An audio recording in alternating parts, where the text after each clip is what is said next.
Growing up, I didn't go to church. I wasn't introduced to the Lord until much later in my life. Actually, baseball was my God. Around my junior year, I started receiving scholarship offers from schools all around the country. And they just kept increasing as I became a little bit older, my junior and senior year. And in that time, I was dating a girl from a crosstown school. She got pregnant during that time. And it was a difficult time for me, although there was no hesitation in what I knew needed to be done. I had this big promising future. She was a year younger, and her parents were not going to be happy about the fact that she was pregnant at 17 years old. So without hesitation, I told her, I demanded that she go and get an abortion. At the time, there was no hesitation in that.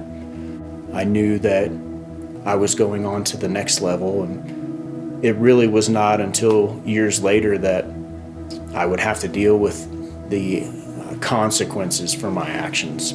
I didn't even think twice about it, and for years I didn't think about it until I met who is now my wife. And I remember her prompting me to go to church, and through the process of me being saved, and God redeemed me. I realized who He was and who He created me to be.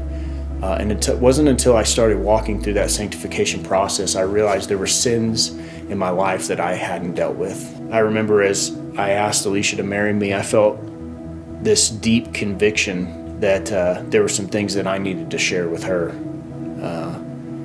And being honest, I did not share those things. They were that deep sin that you lock in the basement and you say, I will die with this, knowing this sin. And so after we were married, that conviction kept getting stronger and stronger. And at one point I decided the best thing I could possibly do is share that with my wife. Tyler and I were sitting on the couch one night. I looked over and saw tears forming in his eyes.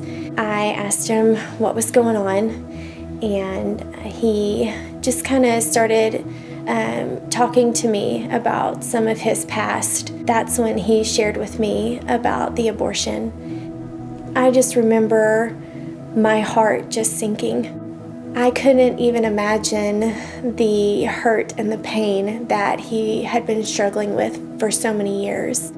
So I just told him that we needed to reach out to his ex-girlfriend about the struggles he had and what God had completely done in his life and how God had transformed his life. And so we did. I went on Facebook and found her and messaged her and asked her for her telephone number and said I'd like to talk to her. And I sat there on speakerphone with my ex-girlfriend who I forced into having an abortion, and my wife, who I have 3 children with, on a speakerphone conversation to apologize. I found out that she had also become a Christian, and she was so happy that I was a pastor and doing the things that God had called me to do, and how I was totally different than the person that she knew. I just remember feeling so much comfort as she said that, because how amazing is it that you take 2 broken sinners and you make them completely forgiven, covered by God's grace through such a hard situation. I realized that I had the secret sin, and I knew that Satan was using it for his benefit more than I was clinging to the cross of Christ. And through those conversations, I found freedom. From that point on, it was easier for us to come to each other and confess our sins and just be able to lay it all down at the feet of Jesus. If I wouldn't have voiced those things, I would have cheapened the cross of Christ. When you shine light on those deep, dark sins, you're not stuck in that bondage anymore. You have someone who's walking in that with you.